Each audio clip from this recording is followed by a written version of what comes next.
Do you think one mind is better than many? Neither do we. A University of Chicago Booth School of Business MBA is for curious and collaborative people who value different perspectives and ideas. Chicago Booth takes pride in empowering and being empowered by women of diverse backgrounds. We believe that fostering an inclusive community creates an environment of analytical, open minded inquiry and produces knowledge with enduring impact. Learn more today at chicagobooth.edu/elevate. Welcome to the Ellevate podcast, conversations with women changing the face of business. Hi, everybody. Welcome back to the Ellevate podcast. I'm your host, Megan Oliver. I'm so excited this week because I have a special guest for you in the intro right now. So, as you know, I always promote what events are coming up at Ellevate this week. And one of those, let's go ahead and just say it right off the bat, is our Entrepreneurs Roundtable.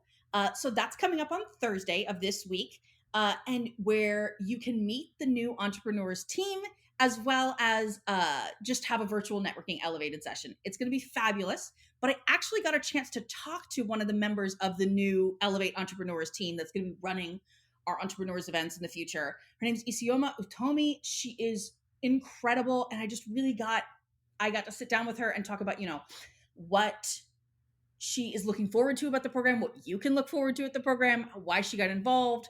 So great. She's amazing. The whole team is amazing. Let's go ahead and cut to that now. Hi, everybody. I am so excited. I am here today with Isioma Utomi, who is one of the members of the new entrepreneurs team moving forward for Ellevate. So great to have you. Hi, Megan. Thank you so much for having me.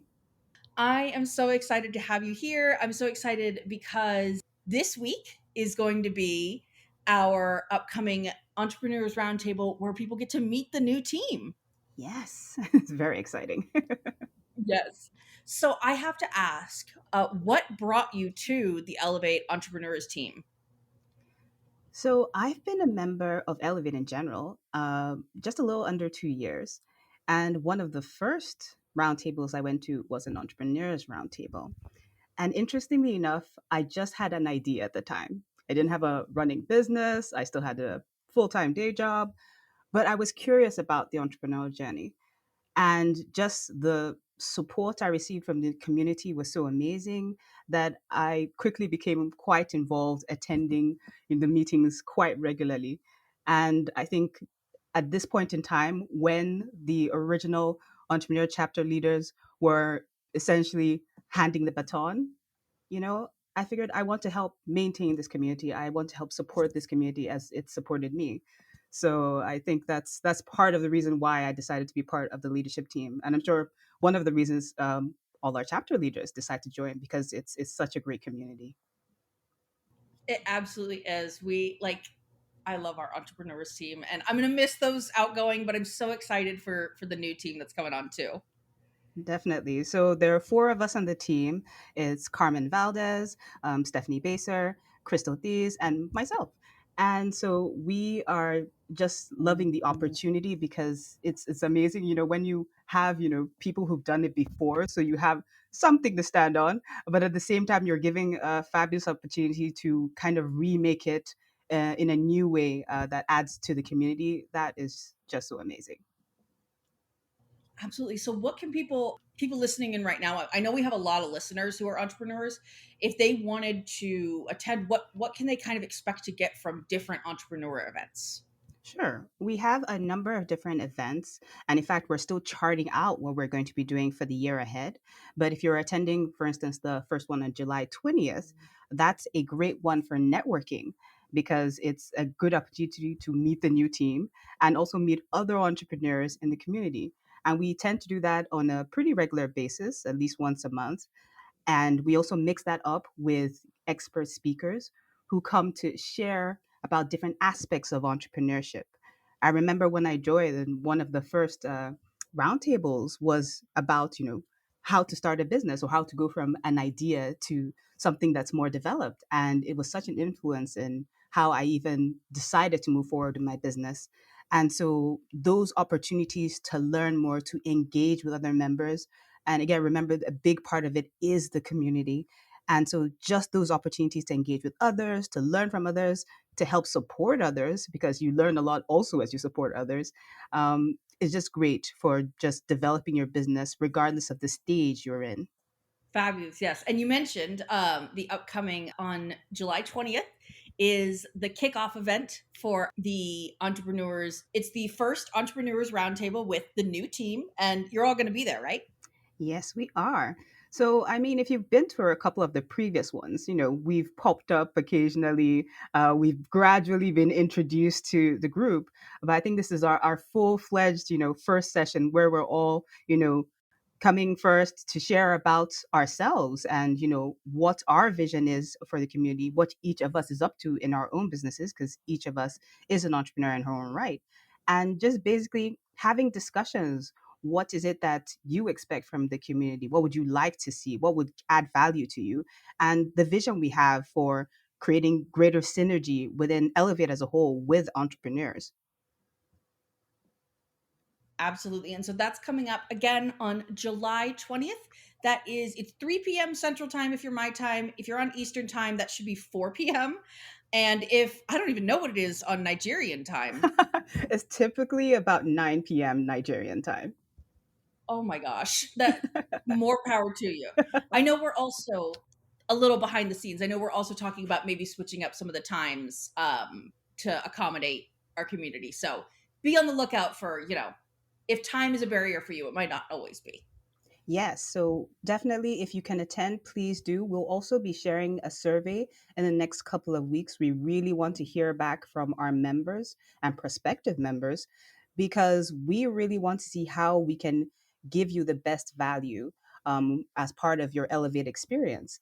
And so having meetings at a time that works for more people, maybe even other events that might add value to you that we currently don't have, we are really looking forward to hearing from you and see what we can do. Absolutely. Well, it has been so great to have you on. I'm so excited for everybody to come to the new event. Is there anything else you want to share before we close out? So I'm just really happy to be here. And I encourage anyone, regardless of the stage you're at, if you're curious about entrepreneurial life, definitely drop by one of our meetings. We are a very welcoming community. Amazing. Thank you so much. And be sure, again, show up if you want to meet the whole team Thursday, July 20th. You will not want to miss it. Welcome back. Let's go over quickly before we get to the interview the other events coming up at Ellevate. So, we also have the executive roundtable coming up next Tuesday, which is going to be about creating exponential impact in uncertain times.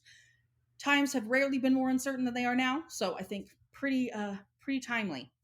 We have a bunch of community circles coming up in the next week. The LGBTQIA community circle, which this one is going to be plus allies. Allies are welcome. That's going to be on Wednesday today. That's me hosting that. So come see me. Our Asian and Pacific Islanders are going to meet on Thursday. Our 40 plus professionals are going to meet next Tuesday. And our Black Women Plus are also going to meet next Tuesday. And then for our in person events, we have some amazing ones coming up. Our Dubai chapter is hosting a summer drinks on Wednesday. That's today. Our Los Angeles chapter is hosting a happy hour at Marina Del Rey on Thursday. Fairfield Westchester is hosting a cocktails and conversation at Mexico in Stamford on Thursday. Our Twin Cities chapter is hosting a coffee and conversations on Friday. And our San Diego chapter is hosting their July coffee walk on Sunday. So if you are in any of those areas, be sure to come, but especially be sure to come if you're an entrepreneur or even if you're just curious about being an entrepreneur. Like Isioma was, definitely come to meet the new team on Thursday. That's going to be so much fun. Now we're going to go ahead and go into Maricella's interview with Cindy Montgenie, who is a founding manager partner at New Skies Nation, a leadership development firm. New Skies Nation is the trusted and strategic partner of smart leaders and future-focused organizations who want to build and sustain inclusive and fired-up teams that crush their goals and win the future without burnout. Let's go to that now.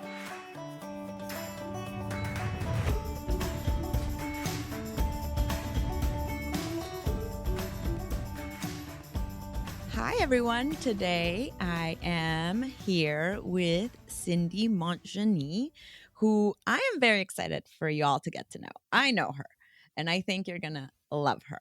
She is, well, you know what? I'm not going to go into it. Why don't you tell us, Cindy? Tell our listeners a little bit about you and what you do. Perfect. So thank you very much, Marisela, for spending this time with you today. So I'm French. I believe like the audience will pick up my accent. And I was born and raised in the exotic French Guiana. Exotic, but sometimes not super well known. We are between Suriname and Brazil. And all my family is still in French Guiana. So I left French Guiana after high school to start my university in France. And this was already like 30 years ago. I just cannot believe it. It was so long. Hmm. And in the last 30 years, I had the opportunity to live in five countries and three continents, to have a 20-year career in tech between Latin America and the US. And for the past 6 years, taking this experience of having like a global multicultural mindset.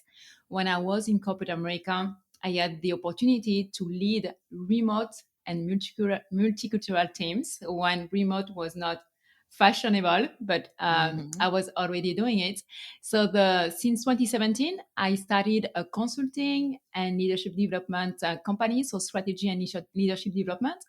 And I work at the intersection of the future of work, diversity and inclusion, and leadership. So the promise, it's really to help ambitious leaders and future focused organizations to increase their capacity to build and sustain inclusive and high performance teams so they can drive innovation, engagement, growth, but without burnout. So, in a nutshell, this is what I do. Well, as our listeners probably can tell, a woman with thoughts close to my heart. So, and what Cindy didn't tell you is she's also a chapter president for Ellevate, It's which true. is why I know her. So I always love to chat with our chapter leaders when we get to do these podcasts because I get to learn so much from y'all on the day to day. But this is, we can get deeper into it. Um, why don't we start with a little bit of your background in corporate? Because to me, it's very interesting that you were doing the remote work before remote was a thing. Yes. How have you seen from back in that moment to now the change be? Are the challenges still the same? Do you think they're a little different? I think it's different. So, I was working for multinational. So, I think like multinational were already doing a lot of remote work before remote was a thing. But I'm Hmm. seeing some differences because even if I had all my team in the country, so I was based in Miami and all my team was in Latin America, I was based in an office, right? There was like a local office. So, yes, I developed my skills to build a team remotely, but I still have the benefit of building community in an office. Yeah. And what I'm seeing now with remote, there is 100% remote, there is hybrid, and there is still people who are going 100% of the time at the office. But what is happening now, I think one of the big trend is when you have really 100% remote and you don't have offices, and there is a whole challenge of building community and building friendship at work in this environment. So I think like there is definitely an evolution and challenges that I didn't face when I was in corporate. And also, I was traveling a lot. And Mm. so to have the face to face with my teams in the different countries. And nowadays, it's not clear if companies who are going 100% remote, if they're still going to maintain, I don't know, one or two in-person retreat with their employees. So it's going to be like it's a great experiment that we're at this moment doing with the Yeah, and remote work. I and I hear a lot I talk with people about remote work, the question comes up, and I'm curious to hear what you think. How do you end up building those relationships when you don't have that FaceTime? Because I always say like, well, you can schedule some time, and like, yes, you have to be more intentional about it, but is it even possible? I do think, but you need really to be intentional because this is will not happen. It's not like the water cooler moment that you are going to bump up in the kitchen, in the hallway, or at the end of the meeting and start talking. So it's really require a lot of intentionality, planning, creating the space for really relaxed time outside of the pure meeting, where you could have this opportunity to connect on the human side and to clear to create this space. So even if, for example, myself, when I was in corporate, I was always starting my staff meeting with something personal, like a win, either Mm. personal or professional, but to be sure that we were adding the human element. So I do believe it's possible, but it's required. It's going to require more work from the leadership. And I like that, the starting with something personal, because you have to break that barrier. It's what I would think of part of it is kind of that vulnerability from leaders that needs to happen. Definitely, because we're all talking is about connection, right? And there is one of my Right. program that I'm not the owner of the IP, is one of my mentors, John Maxwell, and I'm a certified in John Maxwell, so I have the authorization to bring this program, and I love it because the program is everybody communicate, but few connect, Hmm. and this is like for me like the something super important because we talk a lot about communication, and I'm also a speaker, and communication is not only about the right word and the right vocal variety and body language. It's really about the connection. I believe that I don't have kids, but I was a kid and I have a nephew and nieces. You could tell sometimes one at a time something to a kid, and my parents did this to me, and nothing happened. Right? We were still not obeying. So we need to go like beyond communication, and we need to really reach the point of connection. And connection is heart to heart. It's not something in the at the head level. I really like that. I wrote it down. Many communicate, but few connect. Yes. It's it's it's true. We talk so much about communication and communication skills, and there has to be something beyond that. Exactly. Our role as leaders is really a role to connect. How did you do that? Because you were talking about multicultural teams, and but connecting with people who come from a different culture sometimes is very hard. You have to have some like an understanding of who you're interacting with. I think like first you need to be willing to. So I had the Right. opportunity to build so my career being French between Latin America and the US. And at some point we had other people also from outside of Latin America and the US being part of the organization. And some were like open to learning a new culture and they really did great, a big integration. And other people, they were like polite, but they really never opened their heart to understand the other culture. And you can tell like the integration was not the same. There was like no conflict, but at Hmm. the end, some of those people who did the connection, they left and they went back to their country of origin, but they're still in contact. There is still something. And those are people who really never opened their heart, like nobody remember them, right? So I think Yeah, like for me, the first step is really to be willing to open to the other culture and to learn. that's a really good point. That's a really good point, and that goes for everything. Yes, yes. Change So change start with willingness because if we are closed, there is no way we could change and accept a new idea. yeah, and it's interesting that you said there wasn't any real like there wasn't any visible conflict, but something wasn't right.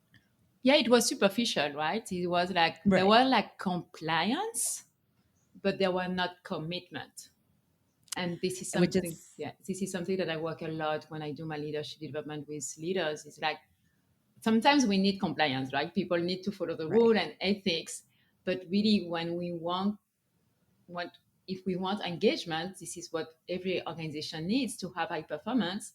We need to be able, like, to inspire commitment from our team members. Abs- Absolutely, and I feel like that's what we've been seeing with since COVID, that we people are also looking for that, to have that feeling of being committed or being passionate about their work. Yeah, definitely, because I think like we want to have a reason why to wake up every day. And even if at this moment I'm decided to no longer be in corporate and to start this path on entrepreneurship, I was exciting to go to work every day for 20 years. Like I was really passionate about my work, about my team.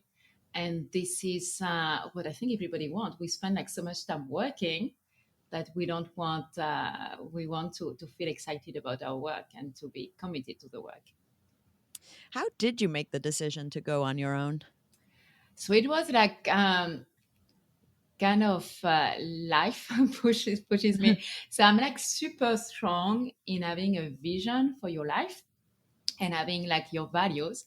So I mentioned that I lived in 5 countries and 3 continents, Hmm. and 3 of those countries when I was working in corporate America. So I lived in Mexico City, I lived in Venezuela. In Mexico City, the first time I lived in Guadalajara, then I moved to Caracas. So it was with the same company. So I started with a company in Guadalajara, Mexico. Then with the same company, I moved to Caracas, Venezuela. Then with this company, I moved to Mexico City.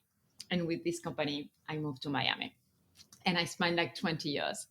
And like many companies in 2016, they decided to do some consolidation and they Hmm. closed the office in Miami and they relocate the office to Houston.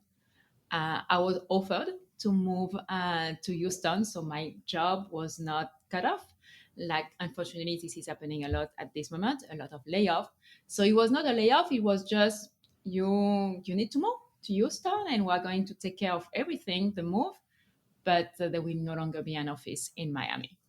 And I'm super strong in vision, in value, purpose driven. I'm also a Christian, so I take my decision a lot of what is the purpose for my life, and I didn't see a purpose. Like, of course, my job was important.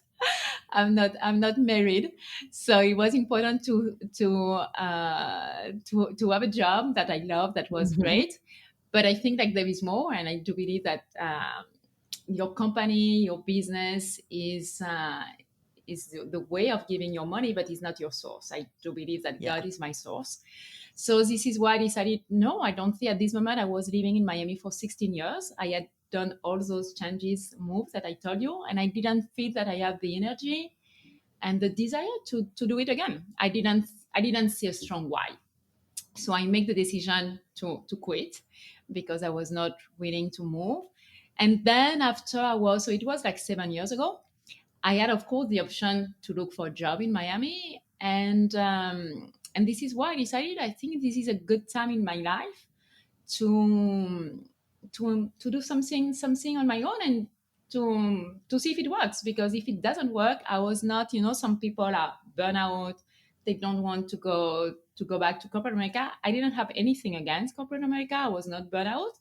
And I say, Hmm. if it doesn't work, I can always go back, right? But at this time, I can talk about my age. I was like 42. And I don't think that at 50, I will make this type of adventure, right? So I think this was the time to, to do this plunge because I think that later on I would not have dared to do it. And it worked out well. So I'm, I'm happy that it I worked. love I love so many things about your story because it is hard to take that look, especially after 20 years with the same company, to take that look and say, "Oh, you know what? My I will say my heart or my soul or my like whatever it is that's driving you, I don't want to move. I don't want to do this and I can walk away." And it's you really have to know yourself to do that, I think. Definitely. It was not an easy decision. It was not easy to make the decision. A lot of prayer, talking to people, searching advice to be sure that it was not an emotional decision. Because I Mhm. do think that we should not make a decision when we have like a strong emotional state. So it was not an easy decision. And after, it was not easy to keep the drive, because I think, like, entrepreneurship is not easy. Right. But by the grace of God, it worked. But definitely, this has been um, one of the most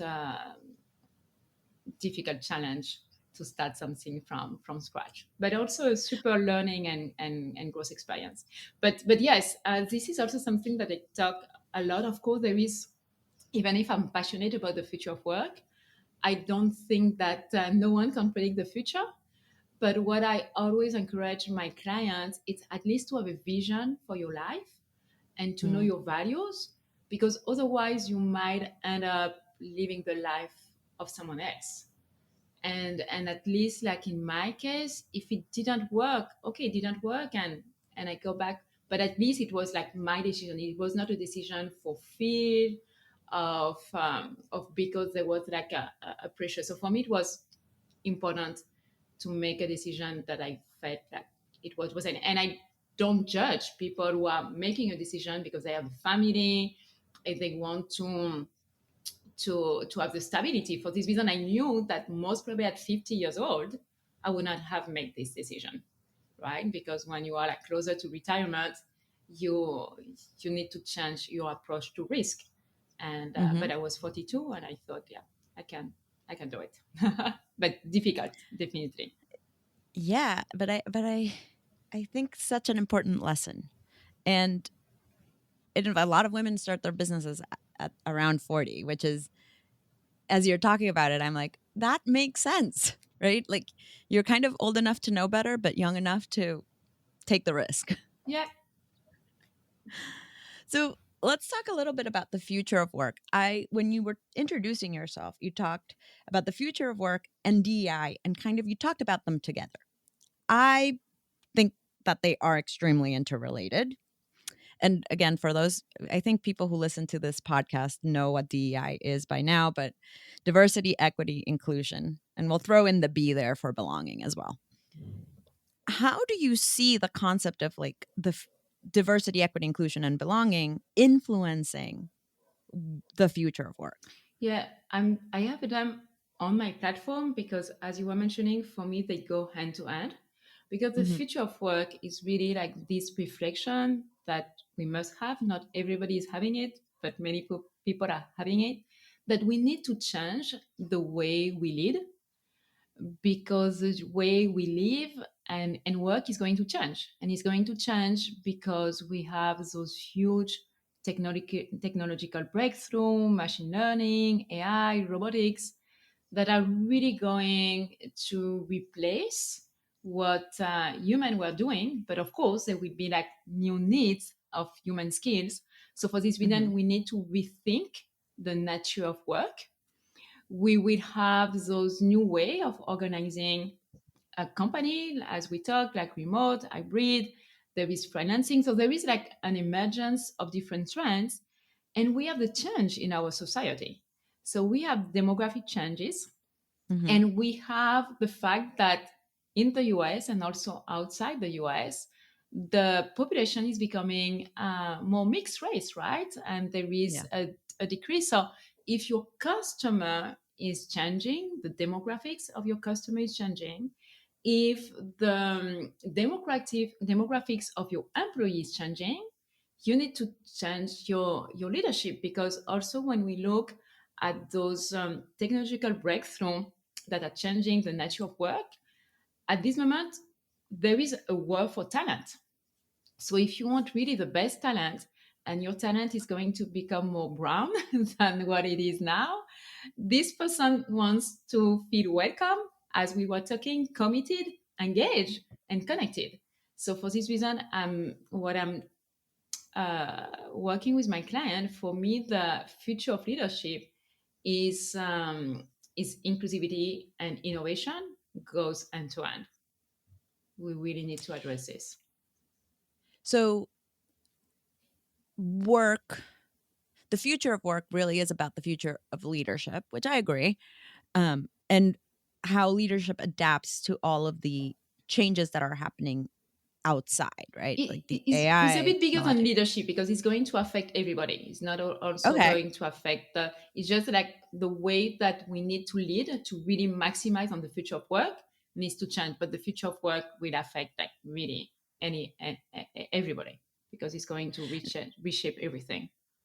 And it's interesting. I always think about the future of work as it has to become more human centric, Yes, right? It has to become more of a human touch and acknowledgement that, yeah, we need that inclusive space and belonging within the workspace so that we can nurture the talent in a right way. But when when we talk about a lot of the changes that are happening, we do tend to talk a lot about AI and technological advances and stuff that's not necessarily human centric. But it is because at the end of the day, you do need those skills to be able to work with the changes. exactly. So you need to develop agility, resilience, and even AI, because there is a stat that, and of course, like no one can predict the future, but based off this trend, and Hmm. we can see it with, for example, just ChatGPT, like Mm. 85% of the jobs that might exist in 2030 do not exist today. Mm. And so this is really a whole like rethinking how are we going to get our workforce ready for jobs that do not exist today, because just let's say ChatGPT that is doing really amazing things and we know that is going to be perfected, you will need maybe a job in the future will be someone who is able to give the right prompt to Right. ChatGPT. Because I don't know if you start playing with it, but I started Yeah. like playing with it with content, and you can spend like really long long hours. And I don't want, this is not my this is not where my genius is. So I can see that maybe having like some people who are working on marketing, their specialty will be how I can use ChatGPT to really deliver like the right content strategy. So this is the step of transformation that are coming, and we need to understand. So future of work is not only like the workplace, but also is going to be education. Hmm. It's going to be policy making to really be sure that we will keep striving, because at the end, even if some jobs might disappear, new job will appear, and it's always going to be human that are going to be the heart of an organization. So we need to have like this human centric approach super present. Yeah, and as you were talking, I kept thinking about education as well. So I'm glad you mentioned that because it's you're going to have to learn something different. Yeah. And you wonder like if you study like for 4 years, because I don't know, like at this moment I don't think like ChatGPT is like in the curriculum of universities. But maybe in 4 years this is going to be something like super critical. So you have people who are starting their career studying something, and in 4 years, so how do you react super fast to be sure Yeah. that everybody have the right skill to make the most of the technology? And when you were talking about how work demographics have changed, you did mention a lot of, the different ethnicities and races and how everything that's coming. But we the biggest change in the generational aspect Mm. of work, which is constantly obviously changing, but I feel like more and more the new generations are different and different and different and different. And the ones that are going to come up in the next few years are going to be massively impacted by all of this technological advances. Yes, definitely. And there is like the differences of like the newer generation, but also we are living longer and longer. Mm-hmm. So you have also, because at this moment when we talk about DIB, it's not only like gender, race, sexuality, but it's also ageism, right? Because if we're Mm-hmm. going to live longer, we feel that we have the energy to keep working, and we need also to find to have a place really for everybody in this in the future in the workplace, because everybody has something to bring to the table. So if we were to say, okay, I need to continue to prepare, what should I be doing? So I think it's understanding, because everything that is coming is so huge. It's Mm-hmm. really picking the field where you want to make a difference, to understand like the trends that are coming, and to learn, and to, because even if I don't think there is like a program on ChatGPT at this moment, but there is program on machine learning, on AI, or Yeah. data scientists.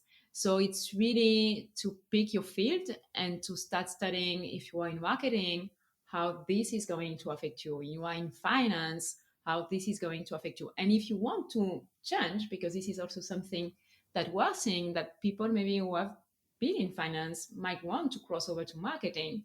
So what do you need like to study to upskill and reskill and stay relevant in the marketplace? So for this, I always go back to the vision, because you need to have like a Right. vision for your life that is going to give you the direction where you need to invest in terms of education. Which sounds like, so sometimes I think when we hear vision and values and purpose, it all sounds so overwhelmingly big. How do you, what questions should you ask yourself?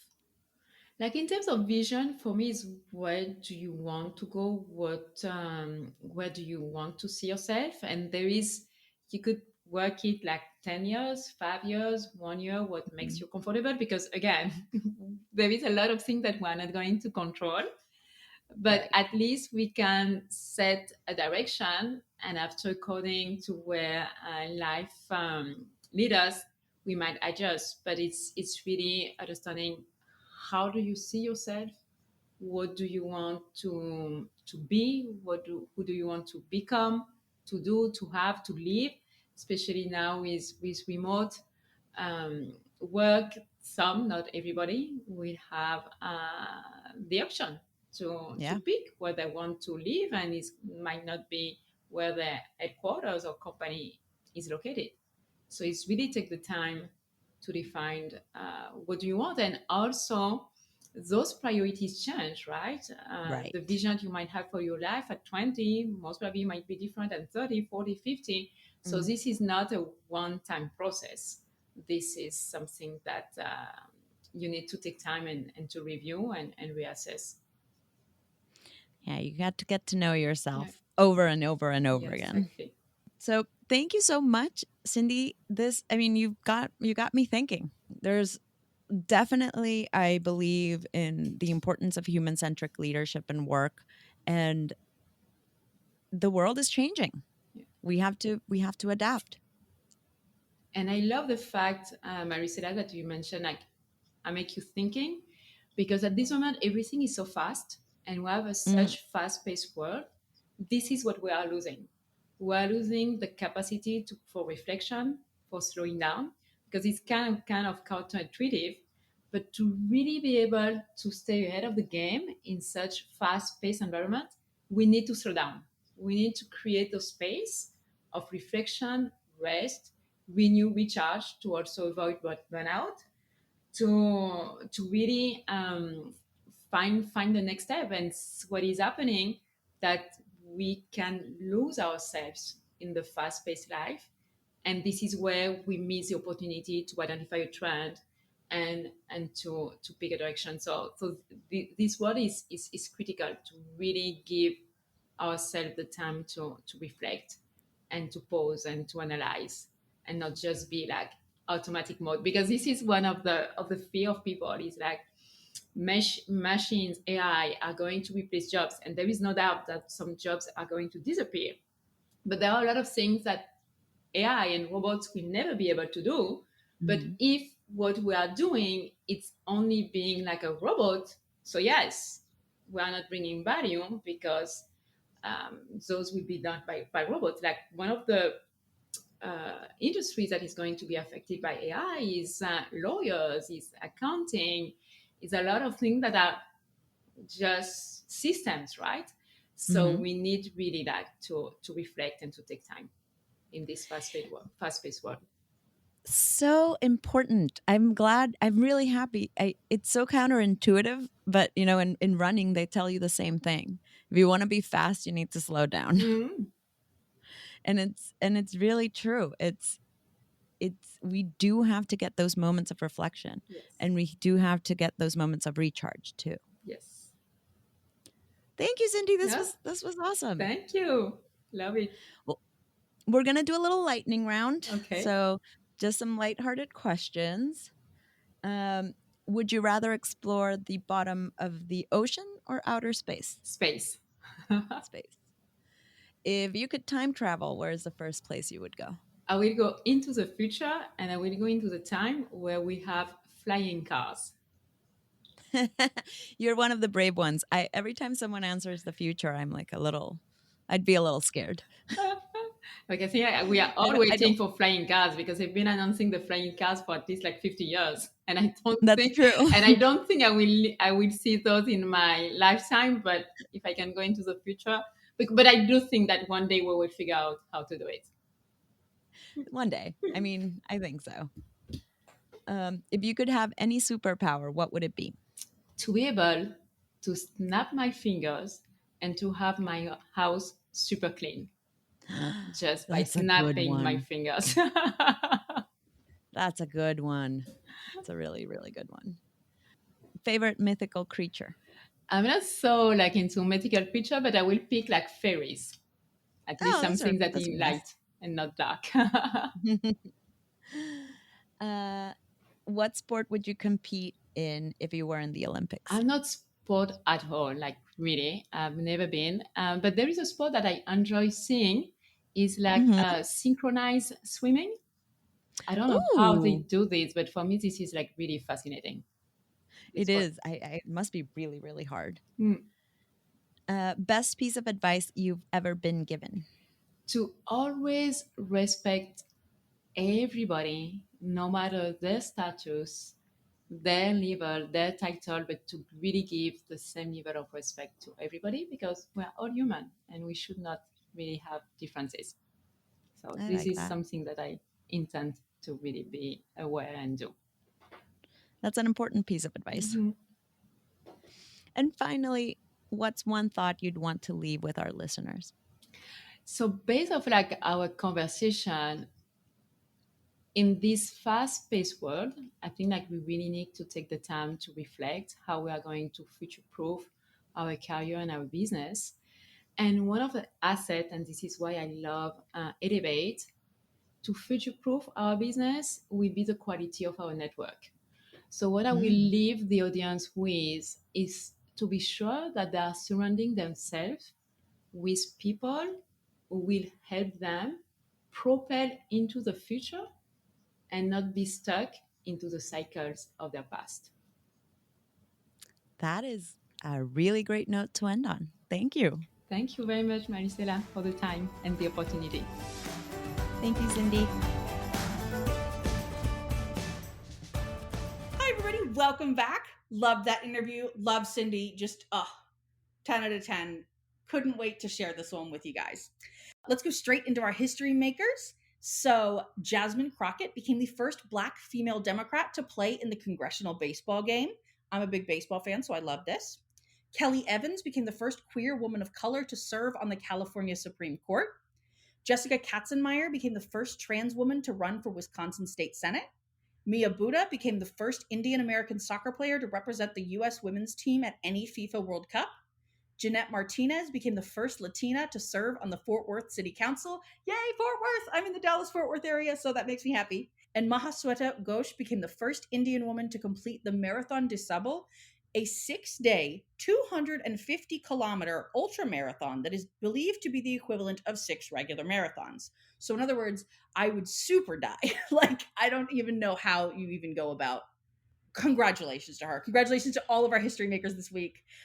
And tune back in next week where we're going to talk to Jackie Herms, who is the founder and CEO of Excelity, which helps B2B SaaS companies grow faster with bold sales and marketing processes that actually work, not the push content and say a prayer method that many agencies use.